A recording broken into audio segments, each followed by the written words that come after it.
kalau kita lihat di sini, sebenarnya dari data bisa terlihat bahwa tingkat literasi itu terdapat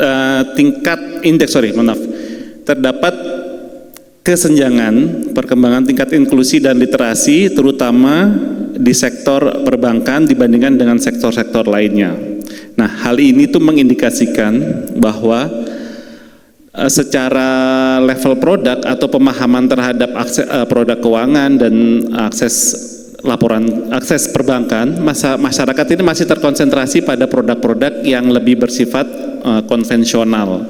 Sementara produk dari sektor non-bank yang justru saat ini berkembang pesat melalui digitalisasi tentunya, itu belum sepenuhnya menyatu dan menjadi gambaran perilaku masyarakat pada saat ini, seperti itu ya. Nah, karena pada hakikatnya LPS itu adalah sebagai salah satu lembaga, kalau kita Bapak Ibu tahu sebenarnya ada namanya Komite Stabilisasi Sistem Keuangan. Nah, LPS ini adalah sebagai salah satu lembaga yang anggotanya itu adalah Kementerian Keuangan, BI, OJK, dan LPS. Nah, dalam kesempatan ini saya juga ingin mencoba menyampaikan bahwa sebenarnya sistem keuangan yang kuat itu bukan hanya ditopang dari tingkat inklusi yang tinggi, tetapi juga harus dipastikan bahwa literasi atau pemahaman di level masyarakat itu merata dan utuh terhadap seluruh produk dan layanan jasa keuangannya. Seperti itu Bapak Ibu sekalian. Nah, sebagai pengambil kebijakan, kami melihat bahwa memperkuat literasi secara menyeluruh adalah langkah fundamental dalam mempertahankan, dalam menjaga ketahanan sistem keuangan nasional. Literasi saat ini bukan hanya sebagai alat perlindungan konsumen, tetapi juga bagian dari strategi pengelolaan risiko sistemik di era terbuka dan terdigitalisasi saat ini. Ya, boleh slide berikutnya. Ada beberapa slide sih, saya akan coba sampaikan secara cepat. Nah, pada slide ini adalah menggambarkan terjadinya ketimpangan literasi dan inklusi keuangan, dan ini disebabkan kalau berdasarkan penelitian dari John Nen di tahun 2025 itu dipengaruhi oleh tingkat pendidikan, kesejahteraan, kepemilikan ponsel atau device untuk mengakses keuangan, dan yang terutama adalah tingkat kepercayaan masyarakat terhadap sistem keuangan. Tingkat kepercayaan masyarakat terhadap sistem keuangan itu sangat krusial, dan itu memang menjadi faktor yang sangat fundamental, sangat penting untuk LPS sebagai anggota KSSK untuk selalu bisa menjaga, memastikan bahwa tingkat kepercayaan masyarakat ini selalu berada di tempat yang paling tinggi, kira-kira seperti itu. Karena apabila tingkat kepercayaan masyarakatnya sudah turun dan hilang, itu mungkin ya kita tahu pada akhir-akhir ini di akhir bulan Agustus atau awal September kemarin sempat terjadi demo yang cukup bisa dibilang merugikan, atau dalam artian dari sudut pandang bisnis sangat tidak baik. Nah, itu adalah yang patut dicermati bahwa memang tingkat kepercayaan masyarakat ini sangat memegang peranan penting, terutama apabila ini tidak bisa di-maintain oleh dengan baik, maka akan terjadinya potensi risiko krisis akan berpeluang lebih besar dibandingkan tidak dilakukan tindakan-tindakan preventif untuk menjaga stabilitas sistem keuangan. Slide berikutnya, ya. Nah, di sini kita mencoba untuk menggambarkan potensi kerentanan dan risiko teknologi di sektor keuangan. Berdasarkan OECD di 2024, setidaknya ada 3 kriteria risiko yang dihadapi dari sisi consumer, yaitu adalah perilaku lembaga keuangan itu sendiri. Misalnya dia memberikan produk yang tidak mudah dipahami, tidak transparan, dan atau penawarannya itu tidak disampaikan secara jujur. Kemudian ada keterbatasan dari sisi konsumennya, yaitu konsumennya tidak paham dengan apa yang disampaikan, tidak mengenal apa itu produk bank, kemudian secara kemampuan digitalnya juga tidak terbatas. Yang ketiga adalah lingkungan operasional. Nah, di sini adalah kondisi di mana masyarakat itu menghadapi kehidupan sehari-hari. Tadi Pak Bram sudah menceritakan bagaimana dampak inflasi cabai terhadap kehidupan rumah tangga kita semua. Ya, ini mungkin akan sangat terasa ketika inflasi itu bisa memengaruhi lingkungan di faktor ekonominya, seperti itu. Nah, yang berikutnya adalah potensi kerentanan dan risikonya. Nah, ini dilihat juga ada tiga kategori. Yang pertama adalah tekanan makroekonomi, dan suku bunga, ya itu termasuk juga volatilitas suku bunga, inflasi, dan indikator makroekonomi sehari-hari lain-lainnya sehari-hari yang bisa kita baca. Kemudian ada risiko digital dan cyber, ya ini terutama yang sekarang lagi marak ya, terkait dengan serangan-serangan cyber. Dan yang terakhir adalah perkembangan regulasi dan ekspektasi pasar, karena biasanya pasar sudah berjalan jauh lebih dulu, tapi di sisi lain regulasinya masih dalam penyusunan, atau ibaratnya masih dalam sandbox seperti itu. Next slide. Nah, di slide ini saya mencoba untuk menggambarkan apa sih fungsi LPS saat ini seperti itu ya, terutama dalam menjaga stabilitas sistem keuangan. Ya, pada slide ini adalah digambarkan bahwa LPS itu sekarang sudah memiliki perluasan tugas atau fungsinya. Kalau dulu yang kita kenal hanya menjamin simpanan dan resolusi bank, saat ini ditambah dengan program penjaminan polis, yaitu menjamin polis asuransi dan juga melakukan resolusi terhadap perusahaan asuransi yang dicabut izin usahanya. Mandat LPS ini bukan hanya memperkuat proteksi formal terhadap masyarakat, tetapi juga memperkokoh keyakinan bahwa negara berusaha dan selalu hadir secara sistematis dalam mengantisipasi dan merespon potensi goncangan atau tekanan yang dapat berakibat pada terjadinya krisis sektor keuangan, baik dari perbankan maupun dari produk asuransi. Dengan kejelasan mandat ini, LPS menjadi lebih dari sekedar lembaga penjamin. Ia adalah sebuah institusi kepercayaan sebagai jangkar stabilitas yang dalam perjalanannya harus bisa melihat potensi-potensi yang bisa merambat menjadinya krisis yang lebih luas. Next, berikutnya.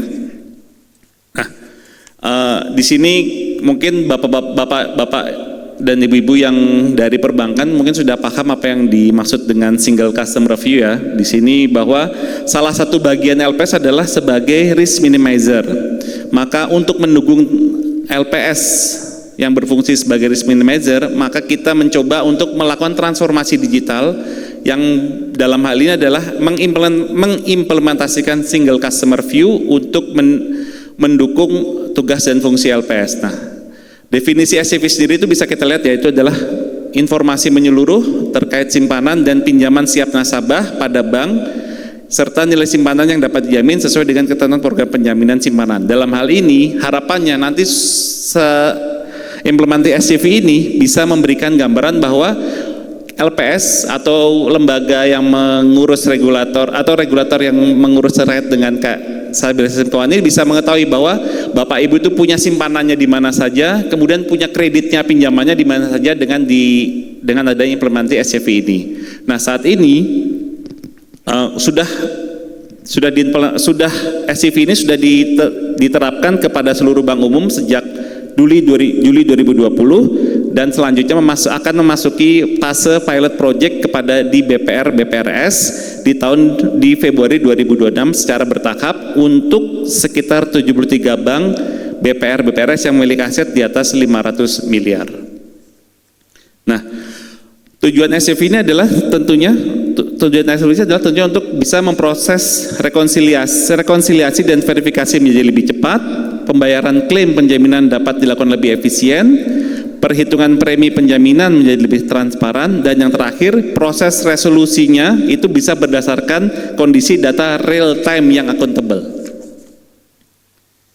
Berikutnya, nah, mencermati perkembangan teknologi digital terkini, LPS juga mencoba untuk melakukan transformasi terutama dalam bidang surveillance yang berbasis dukungan AI.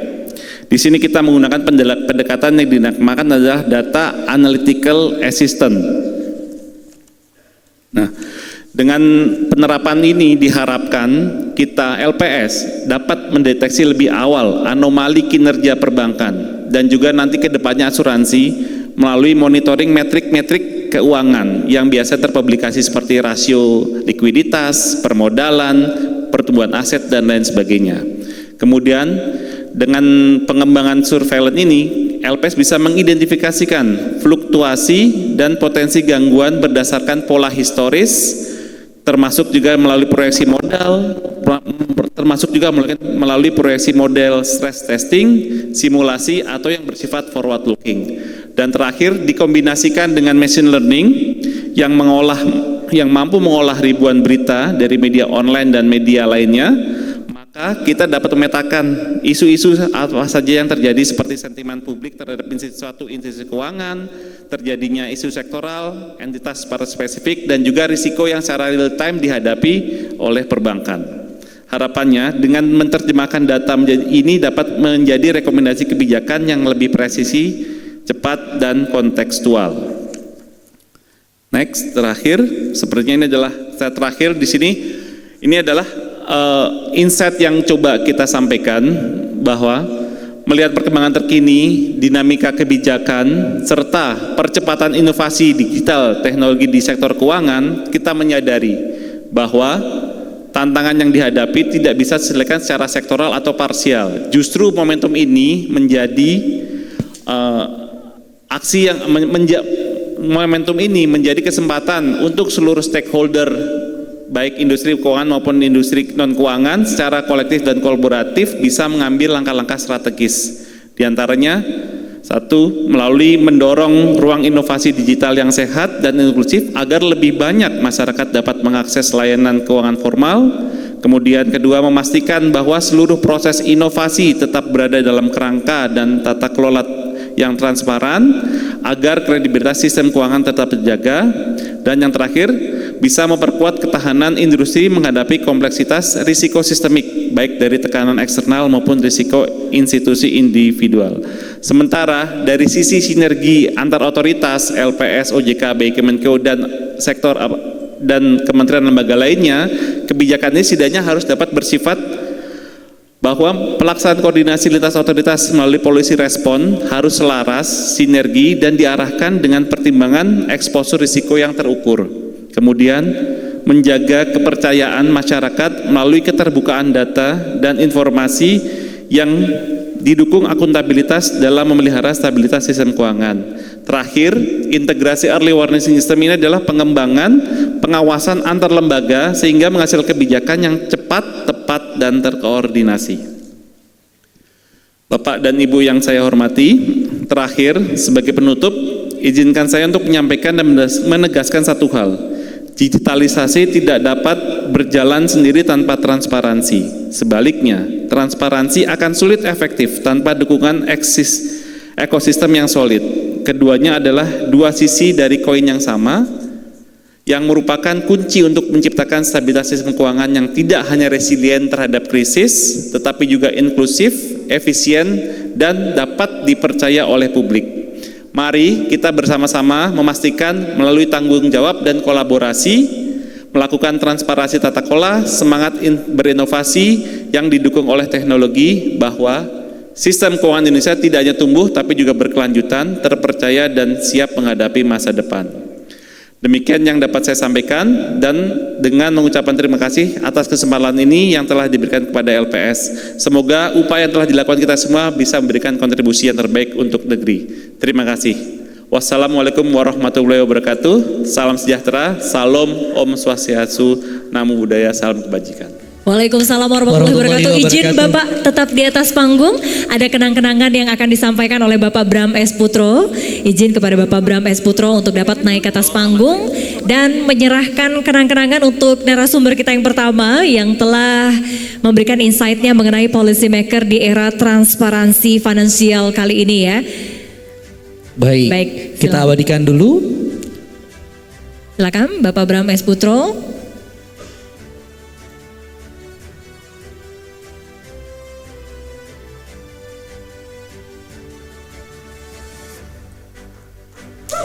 Baik, izin foto terlebih dahulu. 3, 2, 1. Baik, terima kasih sekali lagi, berikan tepuk tangan yang meriah untuk Bapak Ahmad Aziz selaku Pratama Analisis Stabilitas Sistem Keuangan Lembaga Penjamin Simpanan.